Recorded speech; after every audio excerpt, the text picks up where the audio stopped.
Hello dear student, good evening. आप सभी लोग स्वस्थ होंगे और घर पर ही होंगे। कोविड के नियमों का पालन कर रहे होंगे। मुझे आशा और विश्वास है कि आप सभी लोगों की समर वेकेशन काफ़ी अच्छी रही होगी। आज 1 जुलाई है और आज के दिन को डॉक्टर्स डे यानी चिकित्सक दिवस भी मनाया जाता है।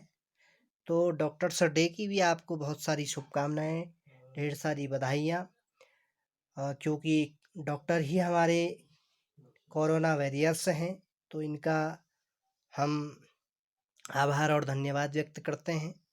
साथ ही साथ आज 1 जुलाई से पुनः हमारी ऑनलाइन मोड में क्लासेस स्टार्ट हो चुकी हैं।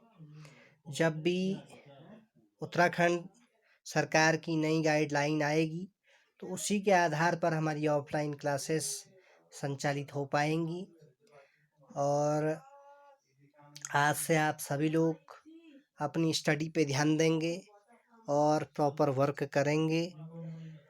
कुछ दिनों बाद हो सकता है कि 15 जुलाई के बाद आप लोगों को स्कूल में कॉपी चेक करने के लिए बुलाया जाए, वो आपको सूचना दे दी जाएगी। तो हम स्टार्ट करते हैं ऑर्गेनिक केमिस्ट्री, जिसमें मैंने आपको अल्कोहल, फिनॉल और ईथर चैप्टर शुरू किया था, जो आपकी ऑर्गेनिक केमिस्ट्री की यूनिट 2 है। और इसमें हम अल्कोहल के सामान्य इंट्रोडक्शन के बारे में पढ़ चुके थे।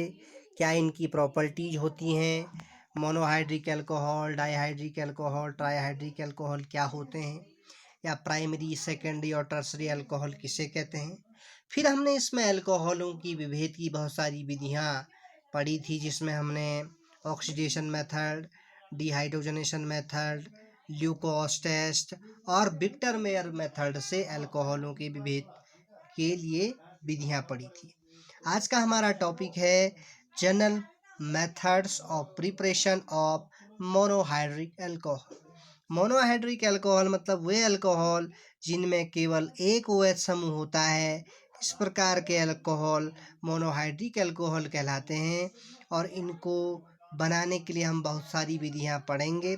सबसे पहले bye hydrolysis of alkyl halides with aqueous caustic alkali और मॉइस्ट सिल्वर ऑक्साइड, यानी कि एल्किल हैलाइड के हाइड्रोलिसिस के द्वारा एक्वस मतलब जलीय, कॉस्टिक सोडा के साथ, एल्कली के साथ या मॉइस्ट सिल्वर ऑक्साइड के साथ अभिक्रिया करने पर। तो यहाँ पर हम देख पा रहे हैं आप, जो पहली रिएक्शन है इसमें यहाँ पर, तो इसमें आप देख रहे हैं कि एल्किल हैलाइड मतलब कि एल्किल पर जब हैलोजन जुड़ा हो तो उसे एल्किल हैलाइड कहते हैं। एल्किल हैलाइड का सामान्य सूत्र RX होता है। KOH यानी कि caustic soda, caustic potash, KOH caustic soda NaOH होता है। एक्वस KOH के साथ अभिक्रिया की तो यहाँ पर से आप देख रहे हैं कि KX यानी कि पोटेशियम हैलाइड अलग हो जाएगा और निकल कर आएगा ROH, यानी कि, और इसमें आप देख रहे हैं कि एल्किल समूह पर केवल एक OH समूह जुड़ा हुआ है। तो इस प्रकार के अल्कोहल मोनोहाइड्रिक अल्कोहल कहलाते हैं। ये तो इसकी जनरल या स्टैंडर्ड इक्वेशन थी। नेक्स्ट हम CH2H5Br एक एग्जाम्पल लिया है एल्किल हैलाइड का। यहाँ पे एथिल ब्रोमाइड है, इसकी अभिक्रिया KOH से कराई तो C2H5OH यानी कि एथिल अल्कोहल, प्राइमरी अल्कोहल बन गया और पोटेशियम ब्रोमाइड अलग हो गया। इसी प्रकार AgOH के साथ अभिक्रिया करने पर भी मैथिल अल्कोहल बन गया और सिल्वर ब्रोमाइड अलग हो गया। नेक्स्ट मेथड है by the reaction of aldehydes and ketones with mixture of sodium amalgam। Sodium amalgam यानी कि सोडियम और मरकरी जब आपस में जुड़ते हैं तो सोडियम अमलगम बनाते हैं। And water with lithium aluminium hydrate. Lithium aluminium hydrate एक रिड्यूसिंग एजेंट होता है, अपचयन अभिकर्मक। जहाँ पे हमें हाइड्रोजन की नंबर बढ़ानी है तो इस प्रकार के रिएजेंट का यूज करते हैं, लिथियम एल्यूमिनियम हैलाइड का, हाइड्राइड का। तो यहाँ पर आप देख पा रहे हैं एसिटाल्डिहाइड CH3CHO की अभिक्रिया 2H मतलब क्या हो रहा है, रिडक्शन हो रहा है। किसकी प्रेजेंस में, सोडियम अमलगम की प्रेजेंस में। तो यहाँ से H2O निकल गई और ये C2H5OH बन गया एथिल अल्कोहल। उसी प्रकार कीटोन यानी कि एसीटोन की अभिक्रिया, वही 2 मोल हाइड्रोजन के लिए यानी कि रिडक्शन किया सोडियम अमलगम की प्रेजेंस में, तो यहाँ पे आइसोप्रोपिल अल्कोहल बन गया। दोनों केस में एक OH ग्रुप जुड़ा है, तो ये मोनोहाइड्रिक अल्कोहल कहलाएंगे। नेक्स्ट मेथड है by the reaction of HNO2। HNO2 को होनो बोला जाता है। ऑन प्राइमरी अमीन्स, प्राथमिक अमीनों पर होनो की अभिक्रिया द्वारा। प्राथमिक अमीन यानी कि RNH2, जहाँ पे NH2 एल्किल ग्रुप के साथ जुड़ा हुआ हो। होनो के साथ अभिक्रिया की तो यहाँ से ROH निकल जाएगा, H2O तो निकलेगा ही, और plus N2 nitrogen, die nitrogen, nitrogen gas निकल गई। या एथिलामीन, ये हम इसका एग्जाम्पल लिया C2H5NH2 होनो के साथ C2H5OH एथिल अल्कोहल बन गया, H2O निकल गया बाई प्रोडक्ट के रूप में और नाइट्रोजन। तो मैथिलामीन, जबकि ये अभिक्रिया केवल एथिलामीन ही दिखाती है C2H5NH2, मैथिलामीन यानी कि CH3NH2 यह अभिक्रिया नहीं दिखाती है। नेक्स्ट बात करने वाले हैं हम, नेक्स्ट मेथड है हमारी, तो ये आपका आइसोप्रोपिल अल्कोहल या सेकेंडरी अल्कोहल के साथ होनो की अभिक्रिया की, जिसे हम नाइट्रस अम्ल भी बोलते हैं। तो यहाँ पे आइसोप्रोपिल अल्कोहल बन गया और H2 और N2 अलग हो गया। नेक्स्ट मेथड है by the hydrolysis of ester with caustic alkali. Caustic alkali के साथ हाइड्रोलिसिस कराने पर एस्टर का, तो एस्टर का सामान्य सूत्र RCOR- होता है। किसकी प्रेजेंस में, कॉस्टिक एल्काइल्स की प्रेजेंस में। क्या बन गया, ROH और RCOO के, यानी कि एस्टर के अम्ल अलग हो गए यहाँ पे। उसी प्रकार CH3CO के, क्योंकि CH3COH एसिड होता है, तो ये एस्टर के एसिड के रूप में, बाई प्रोडक्ट के रूप में निकल गया। तो हमें मैथिल अल्कोहल और नेक्स्ट एथिल अल्कोहल। तो मैथिल और एथिल दोनों अल्कोहल इस प्रकार की अभिक्रिया देते हैं।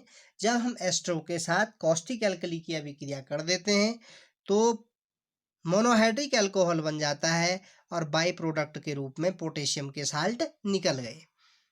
नेक्स्ट मेथड है by the hydrolysis of ester with dilute sulphuric acid on high pressure पर।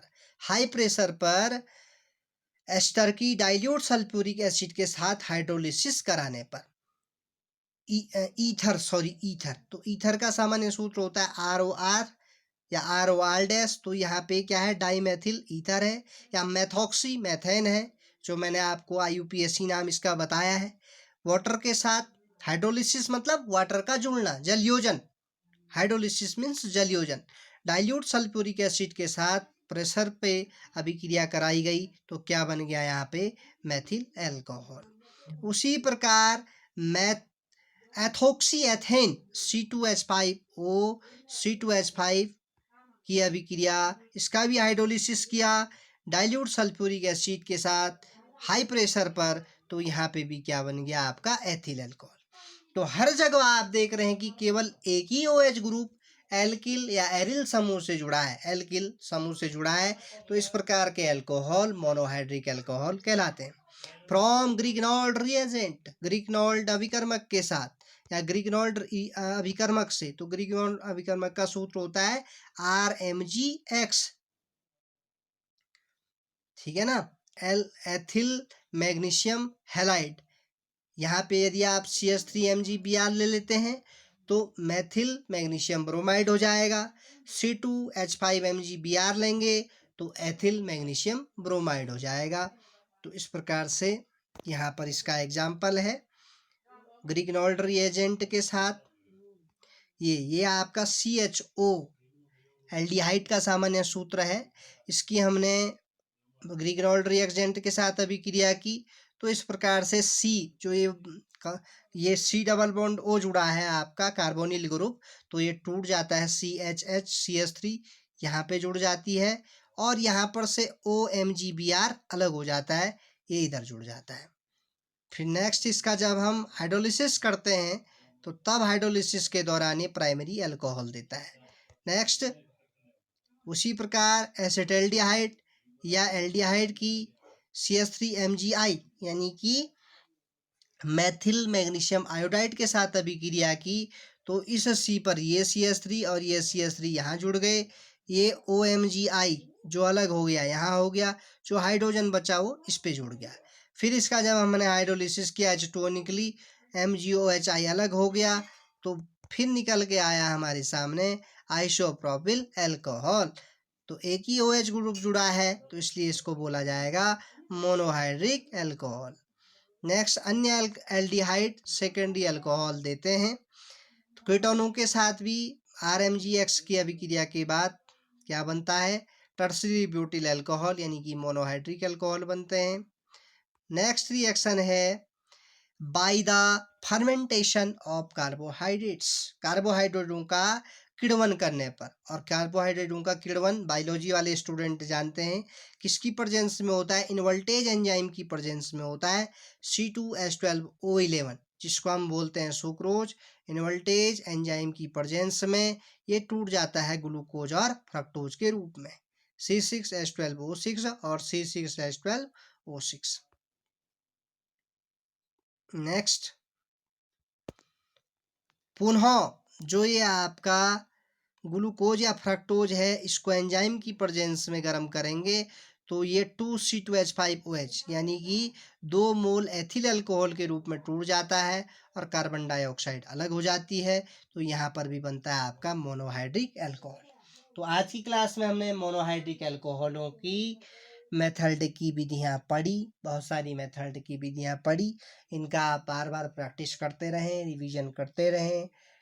खाली टाइम पर रफ कॉपी में एक्सरसाइज या रिएक्शन लिखने की प्रैक्टिस करें, तभी आपको ये समझ में आएंगी। साथ ही साथ आप लोगों ने अपना होमवर्क अच्छी तरह से कर लिया होगा, उसका आप लगातार रिवीजन करते रहें। और ऑफलाइन मोड पर क्लास होने पर आपका पूरा फीडबैक लिया जाएगा। Thank you very much.